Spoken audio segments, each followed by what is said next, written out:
Hello friends, welcome back to BPSC mentor. आज के इस वीडियो में हम लोग परफेक्शन आईएएस के टेस्ट नंबर 2 को डिस्कस करेंगे। तो वीडियो को अंत तक देखिएगा और अब तक हमारे चैनल को सब्सक्राइब नहीं किया है तो प्लीज़ इसे सब्सक्राइब कर दें और अपने दोस्तों के साथ इसे शेयर करना भी ना भूलें। तो चलिए शुरू करते हैं। आज का हमारा पहला प्रश्न है, संस्कृत और हिंदी को संरक्षण देने वाला पहला मुगल बादशाह कौन था? तो इसका सही जवाब हो जाएगा ऑप्शन ए, अकबर। अकबर के शासनकाल के दौरान पहले संस्कृत फारसी शब्दकोश फारसी प्रकाश का संकलन किया गया था। अगला प्रश्न है, लीलावती किससे संबंधित कृति है और किसके द्वारा लिखी गई है? तो इसका सही जवाब हो जाएगा ऑप्शन डी, बीजगणित और भास्कर। लीलावती बीजगणित से संबंधित कृति है और भास्कर के द्वारा लिखी गई है। अगला प्रश्न है, निम्नलिखित में से कौन सा या से युग्म सही सुमेलित हैं? तो इसका सही जवाब हो जाएगा ऑप्शन सी, पेटकर जो है वो झारखंड का है, पटचित्र जो है वो उड़ीसा का है, पटुआ कला जो है वो पश्चिम बंगाल का है और चेरियल जो है वो तेलंगाना का है, तमिलनाडु का नहीं है। अगला प्रश्न है, निम्नलिखित में से कौन अष्टदिग्गजों में से एक नहीं था? तो इसका सही जवाब हो जाएगा ऑप्शन ई, ये सभी जो है ये अष्टदिग्गजों में शामिल थे। अष्टदिग्गज कृष्णदेव राय के दरबार को सुशोभित करने वाले 8 विद्वानों का समूह था। अगला प्रश्न है, काव्य अभिव्यक्ति के माध्यम के रूप में उर्दू का प्रयोग करने वाला प्रथम लेखक कौन था? तो इसका सही जवाब हो जाएगा ऑप्शन ए, अमीर खुसरो। अगला प्रश्न है, निम्नलिखित में से कौन महानाटक सुधानिधि का लेखक है? तो इसका सही जवाब हो जाएगा ऑप्शन ए, देवराय द्वितीय। देवराय द्वितीय को 2 संस्कृत रचनाओं महंतक सुधानिधि और बद्रायन के ब्रह्मसूत्र पर टीका का श्रेय दिया जाता है। अगला प्रश्न है, धर्मत का युद्ध किस किस के बीच हुआ था? तो इसका सही जवाब हो जाएगा ऑप्शन सी, औरंगजेब और दारा शिकोह के बीच हुआ था। धर्मत का युद्ध शाहजहां की गद्दी के उत्तराधिकार के लिए 1658 में औरंगजेब और दारा शिकोह के मध्य लड़ा गया था। अगला प्रश्न है, मध्यकालीन भारत में महत्तारा और पट्टकिला पदनामों का प्रयोग किसके लिए किया जाता था? तो इसका सही जवाब हो जाएगा ऑप्शन बी, गांव के मुखिया के लिए। मध्यकालीन भारत में महत्तारा और पट्टकिला पदों का प्रयोग ग्राम प्रधान के लिए किया जाता था। अगला प्रश्न है, तुगलक वंश के किस सुल्तान ने तिरहुत में टकसाल नगर की स्थापना की थी? तो इसका सही जवाब हो जाएगा गयासुद्दीन तुगलक, और गयासुद्दीन तुगलक ने ही तुगलक वंश की स्थापना की थी और गयासुद्दीन तुगलक ने इस शहर का नाम तुगलकपुर रखा था। अगला प्रश्न है, निम्नलिखित में से कौन सा बंगाल के शासकों का सही कालानुक्रम है? तो इसका सही जवाब हो जाएगा ऑप्शन ए, विजय सेन, बल्लाल सेन, लक्ष्मण सेन और विश्वरूप सेन। विजय सेन सेन वंश का संस्थापक था। अगला प्रश्न है, पाल वंश का अंतिम शासक कौन था? इसका सही जवाब हो जाएगा ऑप्शन डी, मदन पाल। पाल वंश के अंतिम शासक मदन पाल को विजय सेन ने निष्कासित करके सेन वंश की स्थापना की थी। अगला प्रश्न है, निम्नलिखित में से कौन सा कालानुक्रमिक क्रम में अकबर की विजयों का सही क्रम है? तो इसका सही जवाब हो जाएगा ऑप्शन बी, कालिंजर का युद्ध जो है 1569 में हुआ था, गुजरात का युद्ध जो है 1572 में, उड़ीसा का 1590 से 92 तक और कांधार का 1595 में। अगला प्रश्न है, निम्नलिखित में से किस स्मारक में वह गुंबद है जिसे दुनिया में सबसे बड़ा गुंबद कहा जाता है? तो इसका सही जवाब हो जाएगा ऑप्शन डी, गोल गुंबज बीजापुर। गोल गुंबज बीजापुर का सबसे प्रसिद्ध स्मारक है। यह मोहम्मद आदिल शाह का मकबरा है। इस स्मारक का एक विशेष आकर्षण केंद्रीय कक्ष है जहां हर ध्वनि बात गूंजती है। अगला प्रश्न है, भारत के मध्यकालीन इतिहास के संदर्भ में मनसबदारी प्रणाली प्रचलित की गई थी। तो इसका सही जवाब हो जाएगा ऑप्शन ए, अधिकारियों की नियुक्ति और पारिश्रमिक के लिए। मनसबदारी व्यवस्था 1595 से 96 में शुरू की गई थी। मनसब शब्द अरबी मूल का है जिसका दर्जा या स्थिति के अर्थ में उपयोग किया जाता है। यह व्यवस्था सरकारी अधिकारियों और सैन्य अधिकारियों का दर्जा और स्थिति निर्धारित करती थी। अगला प्रश्न है, बलबन ने भव्य उपाधि धारण की। इसका सही जवाब हो जाएगा ऑप्शन सी, जिले इलाही की। बलबन ने जिल्ले इलाही की उपाधि धारण की, जिसका अर्थ होता है ईश्वर की छाया। अगला प्रश्न है, निम्नलिखित में से कौन अकबर के शासनकाल में केंद्रीय मशीनरी में सैन्य विभाग का प्रमुख होता था? इसका सही जवाब हो जाएगा ऑप्शन बी, मीर बख्शी। मुगल काल में मीर बख्शी सैन्य और खुफिया विभाग का प्रमुख होता था। अगला प्रश्न है, मुगल काल में अमल गुजार था, तो इसका सही जवाब हो जाएगा ऑप्शन ई। मुगल काल में अमल गुजार भू राजस्व निर्धारण और संग्रहण के लिए उत्तरदायी होता था। अगला प्रश्न है, दिल्ली का सुल्तान जिसे भारत में नहरों का सबसे बड़ा जाल बनाने के लिए जाना जाता है, तो इसका सही जवाब हो जाएगा ऑप्शन सी, फिरोज शाह तुगलक। फिरोज शाह तुगलक ने बड़ी संख्या में नहरों का निर्माण और मरम्मत करवाया। उनमें से कुछ थीं यमुना से हिसार शहर तक, सतलुज से घग्गर तक तथा मांडवी और सिरमौर की पहाड़ियों से हरियाणा में हांसी तक। अगला प्रश्न है, निम्नलिखित में से वह कौन सा सही कालानुक्रमिक क्रम है जिनमें उन्हें बनाया गया था? तो इसका सही जवाब हो जाएगा ऑप्शन बी। कुतुब मीनार का निर्माण दिल्ली सल्तनत के सुल्तान कुतुबुद्दीन ऐबक तथा इल्तुतमिश के समय 1193 से 1236 के बीच हुआ था। तुगलकाबाद का किला तुगलक वंश के संस्थापक गयासुद्दीन तुगलक के द्वारा 1321 में बनवाया गया था। फतेहपुर सीकरी भारत के उत्तर प्रदेश राज्य के आगरा जिले में एक शहर है। इसका निर्माण मुगल सम्राट अकबर ने सूफी संत शेख सलीम चिश्ती के सम्मान में 1570 में शुरू करवाया था। लोधी बाग का निर्माण लोधी काल में 1451 से 1526 के बीच किया गया था। अगला प्रश्न है, सुल्तान अपनी प्रजा से और प्रजा अपने सुल्तान से मुक्त हो गई। बदायूनी ने किसकी मृत्यु पर यह टिप्पणी की थी? तो इसका सही जवाब हो जाएगा ऑप्शन ए, मोहम्मद बिन तुगलक। अगला प्रश्न है, निम्नलिखित में से किस एक मुस्लिम शासक को धर्मनिरपेक्षता में उसके विश्वास के कारण उसकी मुस्लिम प्रजा द्वारा जगत गुरु के रूप में प्रतिष्ठित किया गया था? तो इसका सही जवाब हो जाएगा ऑप्शन ए, इब्राहिम आदिल शाह। मुस्लिम शासक होते हुए भी धर्मनिरपेक्षता में उसके विश्वास के कारण इब्राहिम आदिल शाह द्वितीय को उसकी मुस्लिम प्रजा जगत गुरु कहती थी। अगला प्रश्न है, चंगेज खां के अधीन मंगोल किसके शासनकाल के दौरान भारत पर आक्रमण करते हुए सीमा पर आ गए थे? तो इसका सही जवाब हो जाएगा ऑप्शन सी, इल्तुतमिश के समय।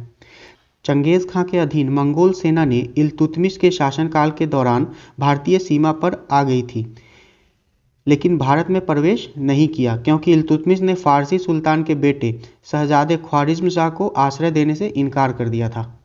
अगला प्रश्न है, मुगल काल के दौरान निम्नलिखित में से किस बंदरगाह को मक्का का द्वार कहा जाता था? तो इसका सही जवाब हो जाएगा ऑप्शन ए, सूरत को। सूरत को मक्का का द्वार कहा जाता था क्योंकि मक्का की यात्रा सूरत से ही शुरू होती थी। अगला प्रश्न है, निम्नलिखित में से कौन सा युग्म सही सुमेलित है? इसका सही जवाब हो जाएगा ऑप्शन ए, दीवाने बंदगान जो है वो फिरोज शाह तुगलक के द्वारा बनाया गया विभाग था।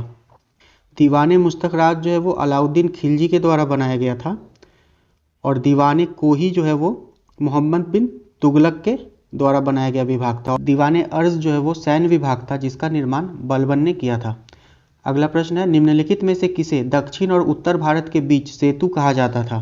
तो इसका सही जवाब हो जाएगा ऑप्शन सी, रामानंद। 15वीं शताब्दी के पूर्वार्ध को सुशोभित करने वाले रामानंद उत्तर भारत के पहले महान भक्ति संत थे। अगला प्रश्न है, भारत के मध्यकालीन इतिहास के संदर्भ में सही कथनों का चयन कीजिए। तो इसमें सही कथन हो जाएगा ऑप्शन डी, फिरोज तुगलक ने गुलामों का एक अलग विभाग स्थापित किया था जिसका नाम था दीवाने बंदगान। अगला प्रश्न है, दिल्ली सल्तनत के तुगलक वंश का अंतिम शासक कौन था? तो इसका सही जवाब हो जाएगा ऑप्शन ए, नसीरुद्दीन महमूद। अगला प्रश्न है, भक्त तुकाराम किसके समकालीन थे? तो इसका सही जवाब हो जाएगा ऑप्शन डी, जहांगीर के। तुकाराम मराठा भक्त, कवि और भगवान कृष्ण के भक्त थे। वह महाराष्ट्र के भक्ति आंदोलन के संतों में से एक थे। अगला प्रश्न है, अब्दुल हमीद लाहौरी कौन था? तो इसका सही जवाब हो जाएगा ऑप्शन बी, शाहजहां के शासनकाल के दौरान एक यात्री था। अब्दुल हमीद लाहौरी शाहजहां के शासनकाल में भारत आने वाला एक यात्री था जो बाद में शाहजहां के दरबार में इतिहासकार बन गया था। अगला प्रश्न है मध्यकाल में बंजारे संबंधित थे। इसका सही जवाब हो जाएगा ऑप्शन ए व्यापारियों से। भारत में बंजारा लोग एक स्थान से दूसरे स्थान पर वस्तुओं का परिवहन या व्यापार करने वाले लोग थे और जिन वस्तुओं का वे परिवहन या व्यापार करते थे उनमें नमक, अनाज, जलाऊ लकड़ी और मवेशी आदि होते थे। अगला प्रश्न है किस मुगल बादशाह के शासनकाल में इंग्लिश ईस्ट इंडिया कंपनी ने अपनी पहली फैक्ट्री स्थापित की थी? तो इसका सही जवाब हो जाएगा ऑप्शन बी जहांगीर।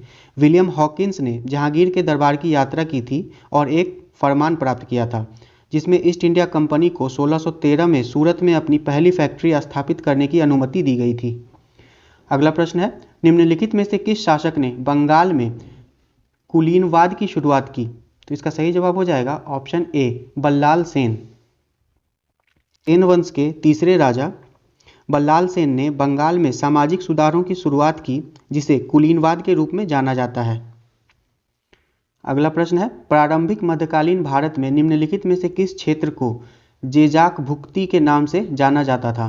तो इसका सही जवाब हो जाएगा ऑप्शन सी बुंदेलखंड। बुंदेलखंड को जेजाक भुक्ति के नाम से जाना जाता था जो मोटे तौर पर प्राचीन महाजनपद चेदी का इलाका था। जेजाक भुक्ति के चंदेलों में उल्लेखनीय राजा धंग, गंड और परमल थे। अगला प्रश्न है प्रारंभिक चालुक्य कौन थे? तो इसका सही जवाब हो जाएगा ऑप्शन बी बादामी। चालुक्य वंश का 3 भागों में अध्ययन किया जा सकता है, बादामी के चालुक्य, वेंगी के चालुक्य और कल्याणी के चालुक्य। अगला प्रश्न है राजस्थान में ओसियान के मंदिर नगर की स्थापना की गई थी? तो इसका सही जवाब हो जाएगा ऑप्शन बी गुर्जर प्रतिहारों के द्वारा। गुर्जर प्रतिहारों ने राजस्थान में मारवाड़ की स्थापना की और जोधपुर के निकट ओसियान के मंदिर नगर का निर्माण करवाया। अगला प्रश्न है राज्य के खर्च पर हज यात्रा आयोजित करने वाला पहला भारतीय शासक कौन था? तो इसका सही जवाब हो जाएगा ऑप्शन डी अकबर। अकबर पहला मुस्लिम शासक था जिसने राज्य के खर्च पर हज यात्रा का आयोजन किया और हज यात्रियों को आर्थिक सहायता प्रदान की। अगला प्रश्न है विजयनगर साम्राज्य द्वारा निम्नलिखित में से किसका सबसे बड़ी मात्रा में आयात किया जाता था? तो इसका सही जवाब हो जाएगा ऑप्शन डी घोड़ों का। विजयनगर के राजा अपने क्षेत्र में घुड़सवार घोड़ों की नस्ल में सुधार लाने के लिए बड़े पैमाने पर अरबी घोड़ों का आयात करते थे। अगला प्रश्न है निम्नलिखित में से कौन सी सुल्तान फिरोज शाह तुगलक की कृति थी? तो इसका सही जवाब हो जाएगा ऑप्शन सी फुतुहाते फिरोज शाही। तुगलकनामा जो है अमीर खुसरो की रचना है। अगला प्रश्न है निम्नलिखित में से किस शासक ने सर्वप्रथम मोहम्मद गौरी को पराजित किया था? इसका सही जवाब हो जाएगा ऑप्शन बी भीम द्वितीय ने। मोहम्मद गौरी को 1178 में गुजरात के सोलंकी शासक भीम द्वितीय ने हरा दिया था। यह युद्ध माउंट आबू के निकट हुआ था। अगला प्रश्न है किसके शासनकाल में विजयनगर साम्राज्य की स्थापना हुई थी? तो इसका सही जवाब हो जाएगा ऑप्शन ए मोहम्मद बिन तुगलक के काल में। विजयनगर दक्षिण भारत का हिंदू साम्राज्य था जिसकी स्थापना 1336 में हरिहर और बुक्का द्वारा दिल्ली के सुल्तान मोहम्मद बिन तुगलक के शासनकाल के दौरान की गई थी। अगला प्रश्न है संगम युग के दौरान निम्नलिखित में से कौन से बंदरगाह पश्चिमी तट पर स्थित थे? तो इसका सही जवाब हो जाएगा ऑप्शन ई एक से अधिक। मुसीरी और टोंडी ये दोनों बंदरगाह जो हैं वो पश्चिमी तट पर स्थित थे। अगला प्रश्न है निम्नलिखित में से किसे मुगल बादशाहों के काल में न्याय का सर्वोच्च अधिकारी नियुक्त किया गया था? इसका सही जवाब हो जाएगा option A Qazi ul Kujat. Mughal शासक के अलावा काजी उल कुजात न्याय का सर्वोच्च प्राधिकारी होता था।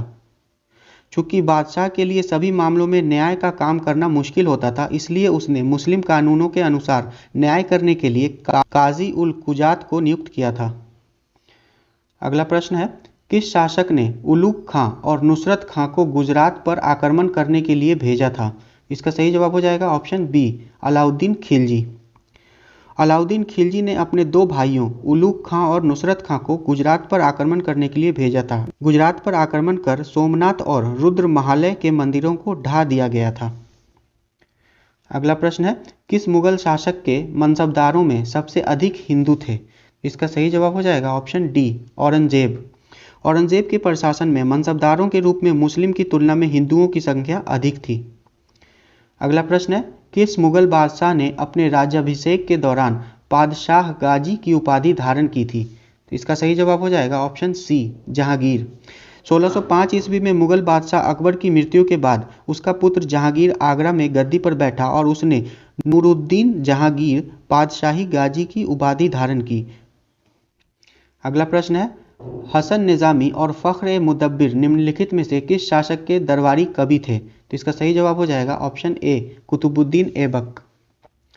हसन निजामी और फख्र मुदब्बिर कुतुबुद्दीन ऐबक के दरबारी कवि थे। हसन निजामी फारसी भाषा का कवि और इतिहासकार था। फख्र मुदब्बिर दक्षिण एशिया में अनुक्रमिक रूप से गजनवी, गौरी और शमसी सुल्तानों के अधीन फारसी लेखक और दरबारी था। अगला प्रश्न है, करघा निम्नलिखित में से किस युग अवधि का तकनीकी नवाचार था? तो इसका सही जवाब हो जाएगा ऑप्शन ए, सल्तनत युग। करघा दिल्ली सुल्तानों के संरक्षण में विकसित हुआ था। यह वह वस्त्र विकास प्रौद्योगिकी थी जिसमें कई ईरानी और मध्य एशियाई डिजाइनों को शामिल किया गया था। माना जाता है कि फारस के ऊर्ध्वाधर करघे पर कालीन बुनाई भी इसी अवधि के दौरान प्रचलित हुई थी। अगला प्रश्न है, निम्नलिखित में से किस शासक ने चंदेल राज्य का विलय कर लिया था? तो इसका सही जवाब हो जाएगा ऑप्शन डी, अलाउद्दीन खिलजी। अलाउद्दीन खिलजी ने चंदेल राज्य को जीतकर दिल्ली सल्तनत में मिला लिया था। वह अपने विलयों और आक्रमणों के लिए जाना जाता है। उसने 1304 में गुजरात पर भी आक्रमण किया था। अगला प्रश्न है, निम्नलिखित में से किसने इस्लाम शाह की उपाधि धारण की थी? इसका सही जवाब हो जाएगा ऑप्शन बी, जलाल खान सूरी। अगला प्रश्न है, निम्नलिखित में से कौन सा अकबर के शासनकाल के दौरान लिखा गया था? इसका सही जवाब हो जाएगा ऑप्शन ई, उपरोक्त में से सभी। अगला प्रश्न है, निम्नलिखित में से कौन सा युग्म सही सुमेलित है? इसका सही जवाब हो जाएगा ऑप्शन बी, अलाई दरवाजा का निर्माण जो है अलाउद्दीन खिलजी ने करवाया था। बुलंद दरवाजा का निर्माण अकबर ने करवाया था। औरंगजेब ने दिल्ली में मोती मस्जिद का निर्माण करवाया था और आगरा की मोती मस्जिद का निर्माण शाहजहां ने करवाया था। अगला प्रश्न है, मध्यकाल में हुई निम्नलिखित में से कौन सी लड़ाइयाँ सुमेलित हैं? तो इसका सही जवाब हो जाएगा ऑप्शन डी, अप्रैल 1659 में देवराय का युद्ध। धर्मत का युद्ध जो है वो अप्रैल में हुआ था, अप्रैल 1658 में हुआ था। सामूगढ़ का युद्ध जो है वो जून में हुआ था, जून 1658 में हुआ था। और बहादुरगढ़ का युद्ध जो है वो फरवरी 1658 में हुआ था। अगला प्रश्न है, निम्नलिखित में से कौन सा मध्यकाल में मुहतसिब का कर्तव्य नहीं था? तो इसका सही जवाब हो जाएगा ऑप्शन बी, नागरिकों के निजी जीवन की जांच करना और उसमें हस्तक्षेप करना। मुहतसिब का कर्तव्य वेश्यावृत्ति की रोकथाम करना, बाट और माप की जांच करना और यह भी देखना कि सार्वजनिक स्थानों पर नशीले पदार्थों का सेवन न किया जाए। अगला प्रश्न है, मुगल मनसबदारी व्यवस्था के संबंध में निम्नलिखित में से कौन सा कथन सही है? इसका सही जवाब हो जाएगा ऑप्शन ई, सी को छोड़कर मुगल मनसबदारी व्यवस्था के बारे में दिए गए सभी कथन सही हैं। मनसबदारों की 3 श्रेणियां थीं। उन्हें मशरूत या सशर्त दर्जा दिया जाता था और सभी सैन्य और नागरिक अधिकारियों को मनसब या दर्जा दिया जाता था। अगला प्रश्न है, निम्नलिखित में से कौन सा या से इबादत खाना के संबंध में गलत कथन है? इसका सही जवाब हो जाएगा ऑप्शन ए, ये गलत है। इबादत खाना का निर्माण 1575 ईस्वी में न कि 1579 ईस्वी में करवाया गया था। ये कथन सही है। इबादत खाना की धार्मिक बहसों ने धार्मिक विचारों के विकास की भूमिका निभाई। बाद में इबादत खाना सभी धार्मिक नेताओं के लिए खोल दिया गया और इसे अकबर ने बनवाया था। अगला प्रश्न है, निम्नलिखित में से कौन सा इल्तुतमिश के संबंध में सही कथन है? वह दिल्ली सल्तनत का पहला संप्रभु शासक था, ये सही है। वह नियमित मुद्रा जारी करने वाला दिल्ली का दूसरा सुल्तान था, तो ये गलत है। उसने दिल्ली को अपनी सल्तनत की राजधानी घोषित किया, ये सही है। उसने तुर्कान चहलगानी नामक तुर्की कुलीन वर्ग का निर्माण किया था, तो ये भी सही है। अगला प्रश्न है, सल्तनत काल के संबंध में निम्नलिखित में से कौन सा गलत विकल्प है? तो इसका सही जवाब हो जाएगा ऑप्शन ए, अलाउद्दीन खिलजी ने अपने आप को सिकंदर नाम दिया। दिल्ली का सुल्तान अलाउद्दीन खिलजी पहला नहीं बल्कि दूसरा था जिसने अपने आप को सिकंदर सानी की उपाधि दी थी। जलालुद्दीन खिलजी यह विचार आगे बढ़ाने वाला दिल्ली सल्तनत का पहला शासक था कि राजत्व सरकार के सहर्ष समर्थन पर आधारित होना चाहिए, ये सही है। इल्तुतमिश खलीफा के खिलअत का अनुरोध करने व उसे प्राप्त करने वाला पहला सुल्तान था, ये भी सही है। मोहम्मद बिन तुगलक द्वारा शुरू की गई सांकेतिक मुद्रा टाका तांबे की और पीतल की बनी होती थी, ये भी सही है। अगला प्रश्न है, सूची 1 को सूची 2 से मिलान कीजिए। तो इसका सही जवाब हो जाएगा ऑप्शन सी। ए का हो जाएगा 2, मुफ्ती कानून का प्रतिपादक।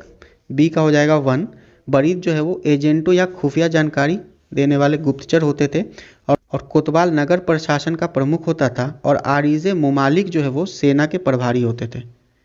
अगला प्रश्न है, गंगई कोंड चोलपुरम की स्थापना किसके द्वारा की गई थी? इसका सही जवाब हो जाएगा ऑप्शन ए, राजेंद्र प्रथम के द्वारा। चोलकालीन ग्रंथों के अनुसार राजेंद्र प्रथम ने विजय अभियान में कर्नाटक, आंध्र प्रदेश, उड़ीसा और बंगाल शामिल किया था। इसके बाद राजेंद्र प्रथम ने गंगई कोंड चोल की उपाधि धारण की, जिसका अर्थ गंगा पर विजय प्राप्त करने वाला था। अगला प्रश्न है, निम्नलिखित में से कौन सा युग्म मध्यकाल के दौरान यात्री और उसके मूल देश का गलत सुमेल दर्शाता है? तो गलत दर्शाना है यहाँ पे। इसका सही जवाब हो जाएगा ऑप्शन ई।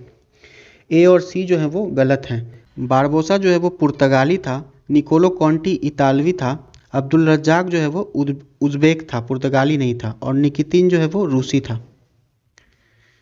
अगला प्रश्न है, सूची 1 को सूची 2 से सुमेलित कीजिए। तो इसका सही मिलान हो जाएगा आदिल शाही बीजापुर, निजाम शाही अहमदनगर, इमाद शाही बरार और कुतुब शाही गोलकुंडा। तो इसका सही उत्तर हो जाएगा ऑप्शन डी।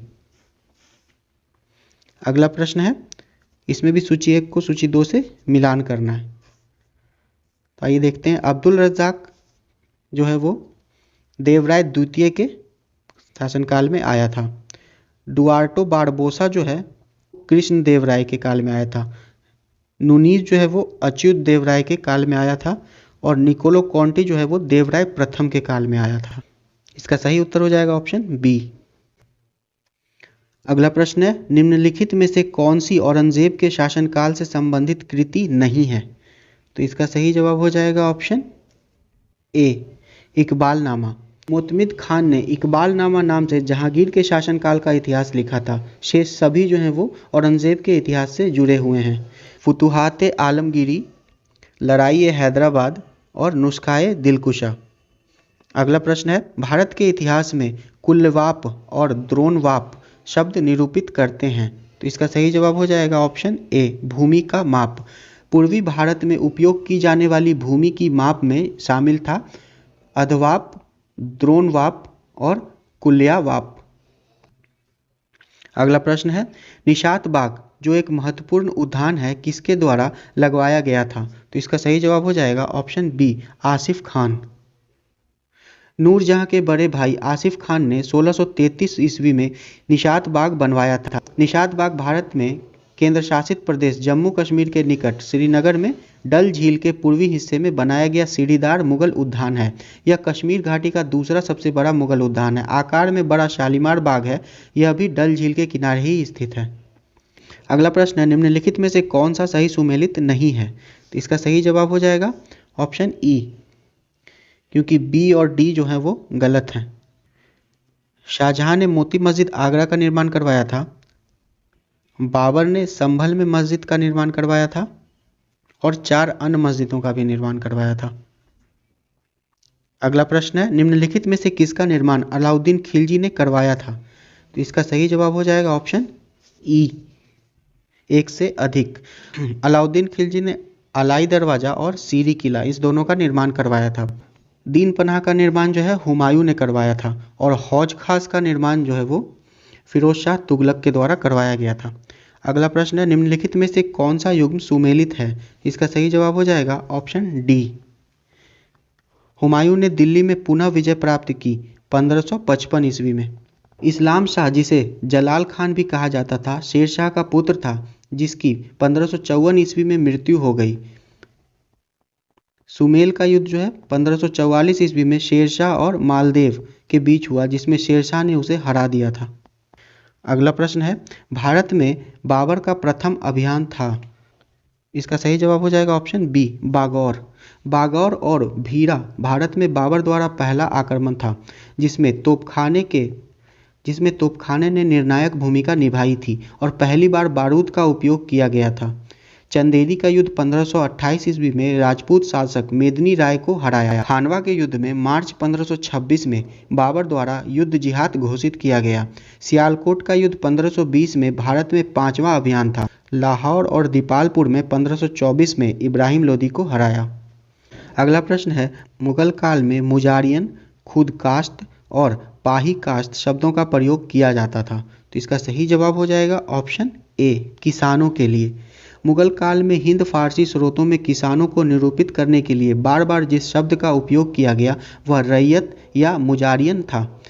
निम्नलिखित को कालानुक्रमिक क्रम में व्यवस्थित कीजिए और नीचे दिए गए सही कूट का चयन कीजिए।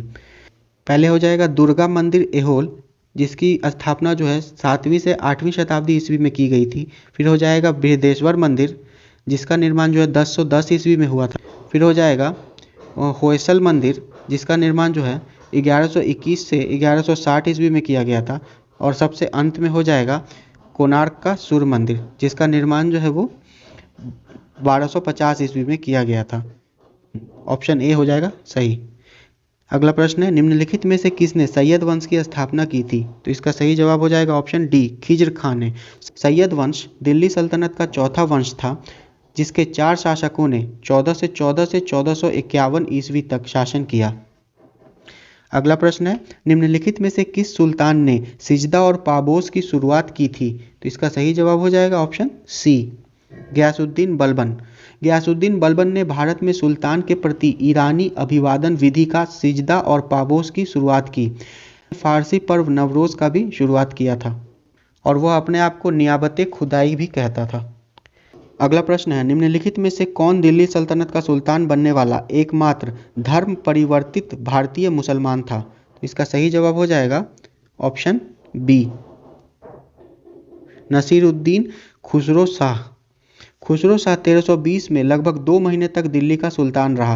वह बरबद्दी हिंदू सैन्य कबीले का था और 1305 में मालवा पर अलाउद्दीन खिलजी के आक्रमण के दौरान दिल्ली की सेना ने उसे पकड़ लिया। गुलाम के रूप में दिल्ली लाए जाने के बाद उसने इस्लाम में धर्मांतरण कर लिया था। अगला प्रश्न है, निम्नलिखित में से किसे मोहम्मद बिन तुगलक ने संरक्षण दिया था? इसका सही जवाब हो जाएगा ऑप्शन सी, जिन प्रभा सूरी को। मोहम्मद बिन तुगलक ने जिन प्रभा सूरी जैसे संतों को संरक्षण दिया। मोहम्मद बिन तुगलक अन्य धर्मों के प्रति अपनी सहिष्णुता के लिए भी जाना जाता था। कई इतिहासकारों ने उल्लेख किया है कि सुल्तान ने वर्ष 1328 के दौरान जैन भिक्षु जिन प्रभा सूरी का सम्मान किया था। अगला प्रश्न है, मोहम्मद बिन तुगलक का सांकेतिक मुद्रा का प्रयोग सफल नहीं रहा। इसका सही जवाब हो जाएगा ऑप्शन सी, बड़े पैमाने पर नकली मुद्रा ढालने के कारण। कहा जाता है कि इसके काल में सभी हिंदुओं का घर जो है वो टकसाल बन गया था। अगला प्रश्न है, मोहम्मद बिन तुगलक के निम्नलिखित कार्यक्रमों को उसके घटित होने के कालानुक्रमिक क्रम में व्यवस्थित कीजिए। इसका सही जवाब हो जाएगा ऑप्शन सी, 2134।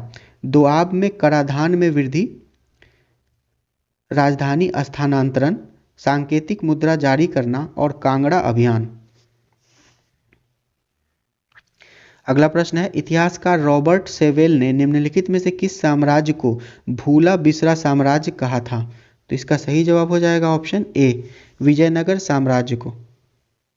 विजयनगर साम्राज्य का विस्तार संपूर्ण दक्षिण भारत में था। इसका मुगलों से काफ़ी पहले ही पतन हो गया था। हालांकि यह एक बड़ा साम्राज्य था, लेकिन इतिहास की पुस्तकों में इस पर अच्छी तरह से प्रकाश नहीं डाला गया है। अगला प्रश्न है, विजयनगर काल के दौरान द्रविड़ वास्तुकला की महत्वपूर्ण विशेषता थी। तो इसका सही जवाब हो जाएगा ऑप्शन बी, कल्याण मंडप। कल्याण मंडप परिसर में आयताकार प्रांगण के अंदर कई रचनाएं होती थी। कल्याण मंडप खुला मंडप होता था जिसका उपयोग समारोहों के लिए किया जाता था, जिसमें मंदिरों के अधिष्ठान देवता का उनकी पत्नी से प्रतीकात्मक विवाह करना भी शामिल था। अगला प्रश्न है, निम्नलिखित में से किसने दिल्ली को दिल्ली सल्तनत की राजधानी के रूप में स्थापित किया था? इसका सही जवाब हो जाएगा ऑप्शन बी, इल्तुतमिश ने। अगला प्रश्न है, अकबर द्वारा निम्नलिखित में से कौन सा क्षेत्र राज्य प्रांत अधिग्रहित नहीं किया गया था? तो तो इसका सही जवाब हो जाएगा ऑप्शन डी, बीदर। बीदर भारत के कर्नाटक राज्य के उत्तर पूर्वी भाग में पहाड़ी के शिखर पर बसा एक शहर है। मुगल बादशाह औरंगजेब ने सफल घेराबंदी कर बीदर पर कब्जा किया था, जिसे आदिल शाही वंश के खिलाफ बड़ी जीत माना जाता था।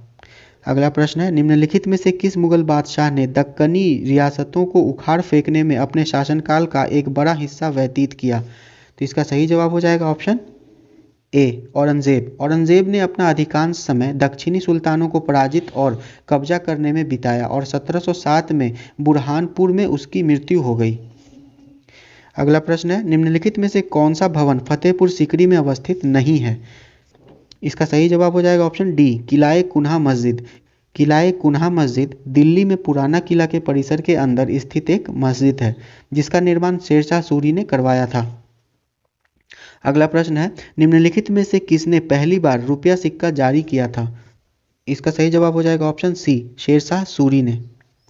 पहला रुपया जो चांदी का सिक्का था, शेरशाह सूरी द्वारा प्रचलित किया गया था और इसे रुपया कहा जाता था, जो पूरे मुगल शासन में उपयोग में बना रहा। अगला प्रश्न है, मुगल चित्रकला की नींव किसके द्वारा रखी गई थी? तो इसका सही जवाब हो जाएगा ऑप्शन डी, हुमायूं के द्वारा। मुगल चित्रकला की नींव हुमायूं ने फारस और अफगानिस्तान में अपने निर्वासन के वर्षों के दौरान रखी थी। अगला प्रश्न है, बंदा बहादुर का मूल नाम क्या था? तो इसका सही जवाब हो जाएगा ऑप्शन डी, लक्ष्मण देव। बंदा सिंह बहादुर का मूल नाम लक्ष्मण देव था। वह सिख योद्धा और खालसा सेना के सेनापति थे। अगला प्रश्न है, उत्तर मेरूर अभिलेख किसके शासनकाल से संबंधित है? इसका सही जवाब हो जाएगा ऑप्शन बी, परांतक प्रथम। उत्तर मेरूर भारत के तमिलनाडु राज्य के कांचीपुरम जिले में एक नगर पंचायत है। यह तमिलनाडु की राजधानी चेन्नई से 90 किलोमीटर दक्षिण पश्चिम में स्थित है। यह अपने मंदिर अभिलेखों के लिए विख्यात है, जो 7वीं से 9वीं शताब्दी ईस्वी पूर्व के आसपास मौजूद स्वशासन प्रणाली का वर्णन करते हैं।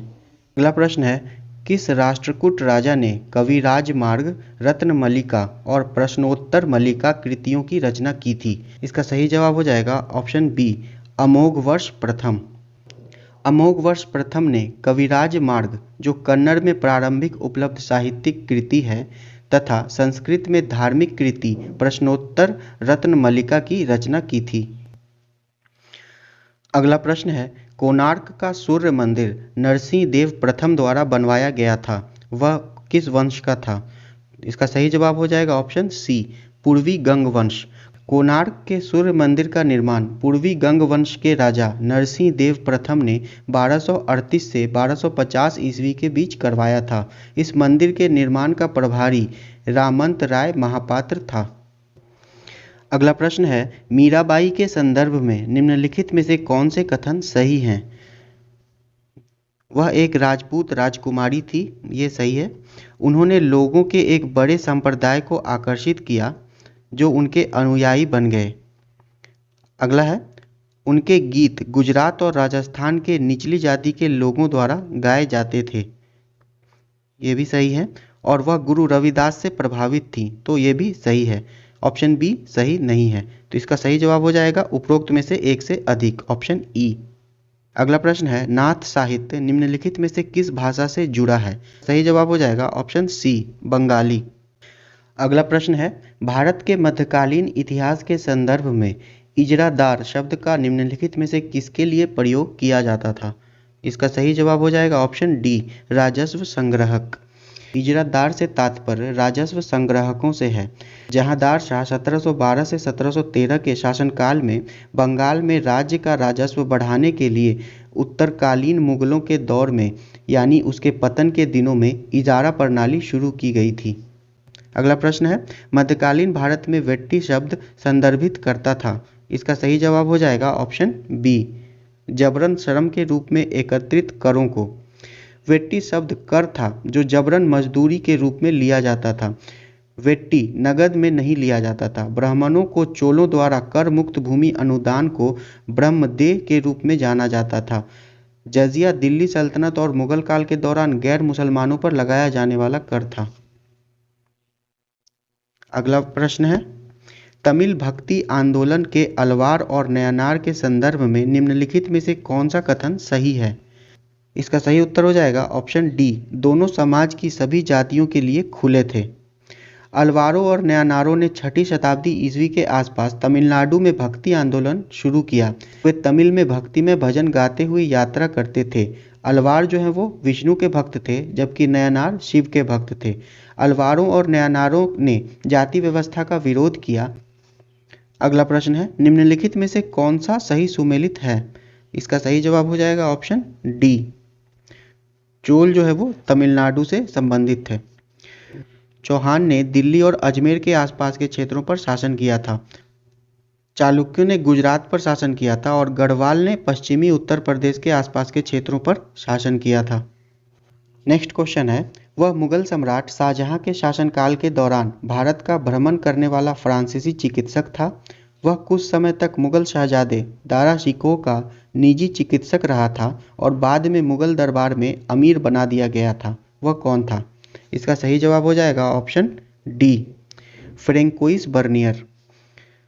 फ्रांसीसी चिकित्सक, राजनीतिक दार्शनिक और इतिहासकार फ्रेंकोइस बर्नियर 1656 से 1668 12 वर्षों तक भारत में रहा था। वह शहजादे दारा शिकोह के चिकित्सक के रूप में मुगल दरबार से घनिष्ठता से जुड़ा हुआ था। उसने मुगल साम्राज्य में यात्रा वृत्तांत भी लिखा है, जो मुख्य रूप से शाहजहां और औरंगजेब के शासनकाल के बारे में है। अगला प्रश्न है, कीर्तन घोष में निम्नलिखित में से किसका आख्यान है? इसका सही जवाब हो जाएगा ऑप्शन बी, कृष्ण का। शंकरदेव ने कीर्तन घोष लिखा था और असम में सामुदायिक गायन पर बल दिया।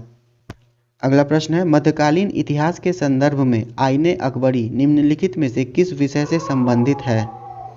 इसका सही जवाब हो जाएगा ऑप्शन बी, अकबर के प्रशासन घर गृहस्थी से। आईनाए अकबरी अबुल फजल द्वारा लिखित अकबरनामा का तीसरा खंड है। यह अकबर के प्रशासन, घर परिवार, सेना, राजस्व और तत्कालीन भूगोल से संबंधित है। अगला प्रश्न है, भक्ति आंदोलन के संबंध में निम्नलिखित कथनों पर विचार कीजिए और सही कथन की पहचान कीजिए। इसका सही जवाब हो जाएगा ऑप्शन ई, भक्ति परंपराओं को निर्गुण और सगुण में वर्गीकृत किया जाता है। ये भी सही है। निर्गुण भक्ति विशिष्ट देवताओं की पूजा पर केंद्रित थी। ये गलत हो जाएगा। निर्गुण भक्ति जो है ईश्वर के अमूर्त रूप की आराधना थी।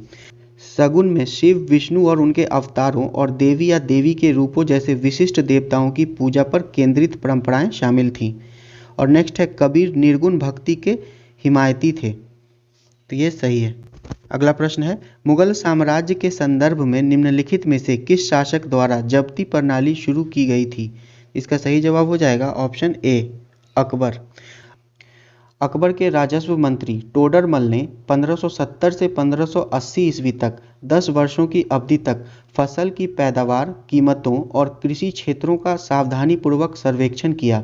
इन आंकड़ों के आधार पर प्रत्येक फसल के लिए नकद में कर निर्धारित किया गया। प्रत्येक प्रांत को राजस्व हलकों में विभाजित किया गया, जिसमें अलग अलग फसलों के लिए राजस्व दरों की अपनी अनुसूची थी। इस राजस्व प्रणाली को जब्ती प्रणाली के रूप में जाना जाता था।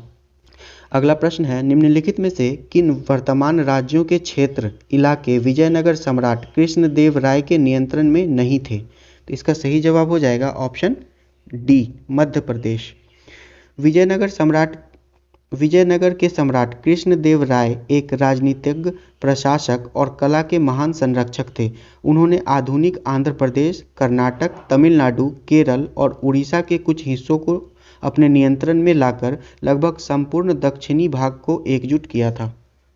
किस सुल्तान ने अमीरों को उसकी अनुमति के बिना भोज और उत्सव आयोजित करने और विवाह गठबंधन करने से निषिद्ध कर दिया था? इसका सही जवाब हो जाएगा ऑप्शन बी, अलाउद्दीन खिलजी। अलाउद्दीन खिलजी ने अमीरों को अपने खिलाफ षड्यंत्र रचने से रोकने के लिए कई विनियम बनाए थे। अगला प्रश्न है, निम्नलिखित में से किस यात्री ने अपने अनुभवों को किताबे रहला में दर्ज किया था? तो इसका सही जवाब हो जाएगा ऑप्शन बी, इब्न बतूता।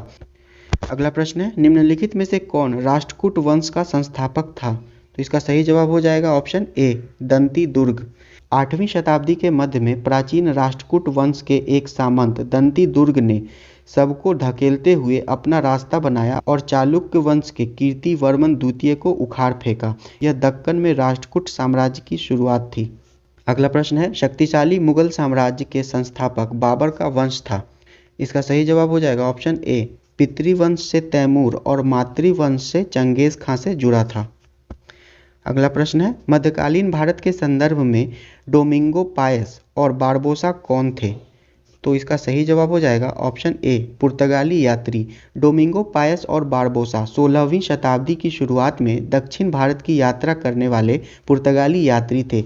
उन्होंने अपने पीछे तत्कालीन युग का जीवंत विवरण छोड़ा है। इतालवी यात्री निकोलो कॉन्टी भी उनके साथ आया था। अगला प्रश्न है, निम्नलिखित में से कौन शर्ब या सिंचाई कर लगाने वाला पहला सुल्तान था? तो इसका सही जवाब हो जाएगा ऑप्शन सी, फिरोज शाह तुगलक। फिरोज शाह तुगलक शर्ब या सिंचाई कर लगाने वाला पहला सुल्तान था। उसने नई नहरों का निर्माण कराया और अलग से लोक निर्माण विभाग का भी गठन किया था। अगला प्रश्न है, निम्नलिखित में से किसने बाबर को भारत पर आक्रमण करने के लिए आमंत्रित किया था? तो इसका सही जवाब हो जाएगा ऑप्शन सी, दौलत खान लोदी। दौलत खान लोदी पंजाब का राज्यपाल था। इब्राहिम लोदी के अहंकार और अपमान से वह काफ़ी अप्रसन्न था, इसलिए उसने बाबर को भारत पर आक्रमण करने का न्योता दिया था।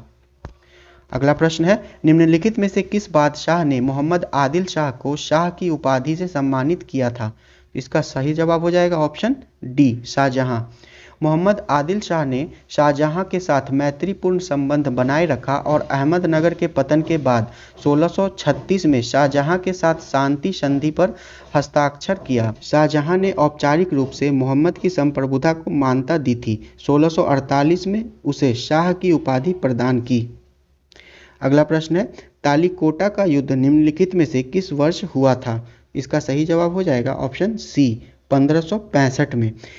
इब्राहिम कुतुब शाह, जो सुल्तान कुली कुतुबुल मुल्क का पुत्र था, ने विजयनगर के खिलाफ अन्य दक्कनी सुल्तानों के साथ गठबंधन बनाया, जिसके चलते 1565 ईस्वी में तालीकोटा का युद्ध हुआ।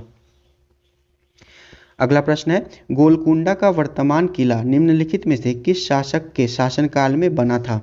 तो इसका सही जवाब हो जाएगा ऑप्शन डी, इब्राहिम कुतुब शाह। गोलकुंडा का वर्तमान किला इब्राहिम कुतुब शाह के शासनकाल में बनाया गया था, जिसने इसका पत्थर और चूने से निर्माण करने का आदेश दिया था। मूल किला 13वीं शताब्दी में वारंगल के काकतीय राजाओं द्वारा कच्ची मिट्टी और ईंटों से बनवाया गया था। अगला प्रश्न है, मुगल प्रशासन में निम्नलिखित में से कौन प्रांत का मुखिया होता था? तो इसका सही जवाब हो जाएगा ऑप्शन ए, सूबेदार। प्रत्येक सूबा सूबेदार या प्रांतीय गवर्नर के अधीन रखा गया था। मुगल प्रशासन के दौरान राजस्व विभाग का प्रमुख वजीर होता था। अगला प्रश्न है, निम्नलिखित में से किसने दहशाला बंदोबस्त की शुरुआत की थी? तो इसका सही जवाब हो जाएगा ऑप्शन सी, अकबर ने। अकबर ने 1580 ईस्वी में दहसाला प्रणाली की शुरुआत की थी। इस प्रणाली के तहत पिछले 10 वर्षों के आधार पर आकलित भूमि की औसत उपज के आधार पर राजस्व निर्धारित किया जाता था। अगला प्रश्न है, निम्नलिखित में से कौन कांगड़ा पर अधिकार करने वाला पहला मुस्लिम शासक था? तो इसका सही जवाब हो जाएगा ऑप्शन सी, जहांगीर। जहांगीर 1620 ईस्वी में कांगड़ा पर कब्जा करने वाला पहला मुस्लिम शासक था। अगला प्रश्न है, दिल्ली का प्रसिद्ध लाल किला निम्नलिखित में से किस मुगल बादशाह द्वारा बनवाया गया था? इसका सही जवाब हो जाएगा ऑप्शन बी, शाहजहां। मुगल बादशाह शाहजहां के शासनकाल में निर्माण कार्य चरमोत्कर्ष पर पहुंच गया।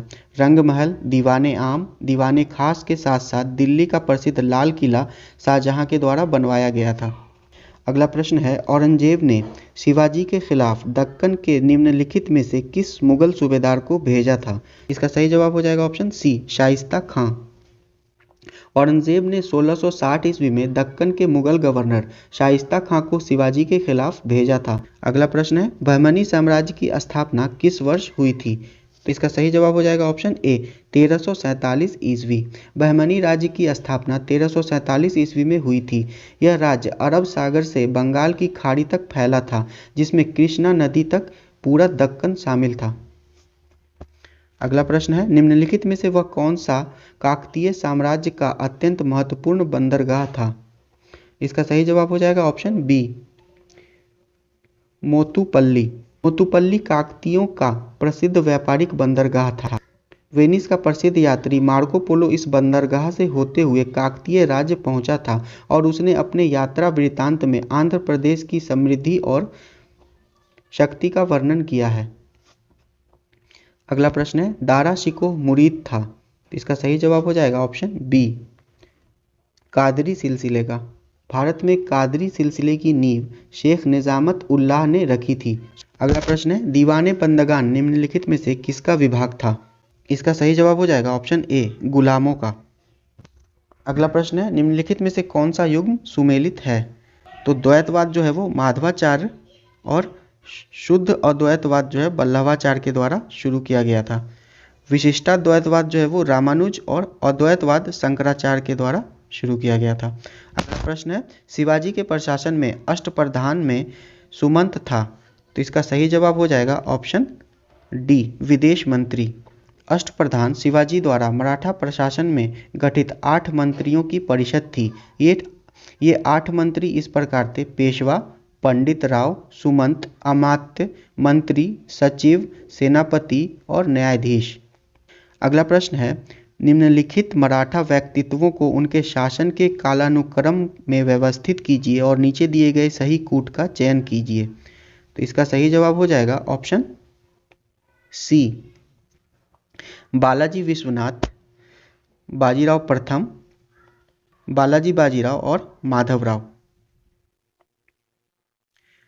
अगला प्रश्न है, प्रारंभिक मध्यकालीन भारत का निम्नलिखित में से कौन सा राजवंश अपने आप को सात्विक का वंशज कहता था? इसका सही जवाब हो जाएगा ऑप्शन बी, राष्ट्रकूट। राष्ट्रकूट शक्ति का संस्थापक दंती दुर्ग था, जो चालुक्य राजा पुलकेशिन द्वितीय का समकालीन था। अगला प्रश्न है, निम्नलिखित में से कौन सा या कौन से कश्मीर का शासक वर्ग नहीं था? तो इसका सही जवाब हो जाएगा ऑप्शन डी, कश्मीर में 3 वंशों करकोट, उत्पल और लोहार वंश ने शासन किया। सेन वंश का शासन बंगाल में था। अगला प्रश्न है, विक्रमशिला विश्वविद्यालय का संस्थापक कौन था? तो इसका सही जवाब हो जाएगा ऑप्शन ए, धर्मपाल। धर्मपाल ने उच्च शिक्षा केंद्र के रूप में विक्रमशिला में प्रसिद्ध बौद्ध मठ की स्थापना की थी। अगला प्रश्न है, स्थानीय स्वशासन प्रारंभिक मध्यकालीन भारत के निम्नलिखित में से किस राजवंश के प्रशासन की मूल विशेषता थी? तो इसका सही जवाब हो जाएगा ऑप्शन सी, चोल। चोल वंश में राजा केंद्रीय प्राधिकरण का प्रमुख होता था, जिसकी सहायता मंत्रिपरिषद करती थी। चोल प्रशासन निचले स्तर पर लोकतांत्रिक था। स्थानीय स्वशासन चोलों के प्रशासन की मूलभूत विशेषता थी। अगला प्रश्न है, निम्नलिखित में से किस प्रारंभिक मध्यकालीन भारतीय राजवंश ने चट्टानों को काटकर एलोरा में कैलाश का प्रसिद्ध मंदिर बनवाया था? तो इसका सही जवाब हो जाएगा ऑप्शन डी, राष्ट्रकूट राजवंश। एलोरा में चट्टान को काटकर कैलाश यानी कि शिव का प्रसिद्ध मंदिर राष्ट्रकूट राजा कृष्ण प्रथम ने बनवाया था। अगला प्रश्न है, निम्नलिखित में से कौन सा युग्म गलत सुमेलित है? तो इसका सही जवाब हो जाएगा ऑप्शन डी, चोल वंश जो है वो विजयालय द्वारा स्थापित किया गया था। सेन वंश जो है वो विजय सेन द्वारा स्थापित किया गया था। पाल वंश गोपाल के द्वारा स्थापित किया गया था और कर्नाट वंश नानदेव के द्वारा स्थापित किया गया था। अगला प्रश्न है, त्रिपक्षीय संघर्ष में सबसे पहले कूदने वाला पाल शासक का नाम क्या था? इसका सही जवाब हो जाएगा ऑप्शन डी, गोपाल। पाल वंश का गोपाल त्रिपक्षीय संघर्ष में कूदने वाला पाल वंश का पहला शासक था। अगला प्रश्न है, खजुराहो में मंदिरों का निर्माण किसने करवाया था? इसका सही जवाब हो जाएगा ऑप्शन बी, चंदेलों ने। खजुराहो स्मारक समूह भारत के मध्य प्रदेश राज्य के छतरपुर जिले में झांसी के लगभग 175 किलोमीटर दक्षिण पूर्व में हिंदू और जैन मंदिरों का समूह है। यह यूनेस्को का विश्व धरोहर स्थल भी है। अगला प्रश्न है, पुरी में विश्व प्रसिद्ध जगन्नाथ मंदिर का निर्माण किसने करवाया था? तो इसका सही जवाब हो जाएगा ऑप्शन बी, अनंत वर्मन। जगन्नाथ मंदिर भारत के पूर्वी तट पर उड़ीसा राज्य के पुरी में विष्णु के रूप जगन्नाथ को समर्पित एक महत्वपूर्ण हिंदू मंदिर है। इस मंदिर का निर्माण 12वीं सदी ईस्वी में पूर्वी गंग वंश के पहले राजा अनंत वर्मन चोडगंग ने करवाया था। अगला प्रश्न है, अलबरूनी निम्नलिखित में से किसके शासनकाल के दौरान भारत आया था? तो इसका सही जवाब हो जाएगा ऑप्शन ए, महमूद गजनवी। अलबरूनी 11वीं शताब्दी में भारत की यात्रा करने वाला सबसे प्रसिद्ध विद्वान था। वह ख्वारिज्म से था, जो आज का उज्बेकिस्तान है। अगला प्रश्न है, निम्नलिखित में से कौन सा उत्तर भारतीय मंदिर वास्तुकला की विशेषता नहीं है? तो इसका सही जवाब हो जाएगा ऑप्शन डी, गोपुरम। गोपुरम उत्तर भारतीय मंदिर वास्तुकला की विशेषता नहीं है। अगला प्रश्न है, निम्नलिखित में से कौन सा युग्म सही सुमेलित नहीं है? तो इसका सही जवाब हो जाएगा ऑप्शन डी, व्राह्मिर ने पंच सिद्धांतिका, वृहद जातक और लघु जातक कृतियों का निर्माण किया है। आर्यभट्ट के द्वारा आर्यभट्टीय, ब्रह्मगुप्त के द्वारा खंड खड्यक और भास्कर के द्वारा सिद्धांत शिरोमणि की रचना की गई थी। अगला प्रश्न है, निम्नलिखित में से कौन वरकरी संप्रदाय का संत नहीं था? इसका सही जवाब हो जाएगा ऑप्शन सी, वल्लभाचार्य। अगला प्रश्न है, हिंदू और मुस्लिम दोनों को शिष्य के रूप में ग्रहण करने वाले हिंदू संत कौन थे? तो इसका सही जवाब हो जाएगा ऑप्शन डी, नामदेव। नामदेव मध्यकालीन भारत के एक प्रमुख संत कवि थे। वह मराठी भाषा में लिखते थे। नामदेव ने कई भजनों की रचना की है। उनके कुछ पद सिख धर्म के पवित्र ग्रंथ आदि ग्रंथ में भी हैं। अगला प्रश्न है, तूतीय हिंद के नाम से किसे जाना जाता था? तो इसका सही जवाब हो जाएगा ऑप्शन ए, अमीर खुसरो। अगला प्रश्न है, हल्दी घाटी का युद्ध कब हुआ था? तो इसका सही जवाब हो जाएगा ऑप्शन ए, 1576 ईस्वी में। यह युद्ध 15 जून 1576 को मेवाड़ के राणा महाराणा प्रताप और आमेर के मानसिंह प्रथम के नेतृत्व में मुगल बादशाह अकबर की सेनाओं के बीच लड़ा गया था। अगला प्रश्न है, विजयनगर साम्राज्य का प्रथम राजवंश था? तो इसका सही जवाब हो जाएगा ऑप्शन ए, संगम। उसके बाद सालुव वंश और उसके बाद तुलुव वंश से लास्ट में अराविडु वंश ने शासन किया था। अगला प्रश्न है, निम्नलिखित में से कौन सा युग्म सही सुमेलित नहीं है? तो इसका सही जवाब हो जाएगा ऑप्शन बी, पल्लवों की राजधानी जो है वो कांचीपुरम थी। अगला प्रश्न है, विजयनगर के किस शासक ने चीन के सम्राट के पास अपना दूत भेजा था? इसका सही जवाब हो जाएगा ऑप्शन बी, बुक्का प्रथम। विजयनगर के शासक बुक्का प्रथम ने चीन के सम्राट के पास अपना दूत भेजा था। अगला प्रश्न है, अकबर के दरबार में सर्वाधिक प्रसिद्ध संगीतकार तानसेन का मूल नाम क्या था? इसका सही जवाब हो जाएगा ऑप्शन सी, रामतनु पांडे। अगला प्रश्न है, तकावी ऋण निम्नलिखित में से किसको संदर्भित करता था? इसका सही जवाब हो जाएगा ऑप्शन बी, खेती के लिए ऋण। तकावी ऋण खेती के लिए दिया जाता था। यह मोहम्मद बिन तुगलक के शासनकाल में प्रचलित किया गया था। अगला प्रश्न है, निम्नलिखित में से किसके चलते बहमनी साम्राज्य का विघटन हुआ? तो इसका सही जवाब हो जाएगा ऑप्शन सी, विजयनगर साम्राज्य के साथ संघर्ष। अगला प्रश्न है, राज्य द्वारा सीधे भुगतान की जाने वाली दिल्ली सल्तनत की सबसे बड़ी अस्थायी सेना बनाई गई थी। तो इसका सही जवाब हो जाएगा ऑप्शन बी, अलाउद्दीन खिलजी के द्वारा। अगला प्रश्न है, मुगल उद्यान निम्नलिखित में से किस शैली से प्रेरित थे? इसका सही जवाब हो जाएगा ऑप्शन ए, फारसी। मुगल उद्यान मुगलों द्वारा बनवाए गए उद्यान थे। उद्यानों की शैली फारसी उद्यान विशेष रूप से चारबाग शैली से प्रभावित थी।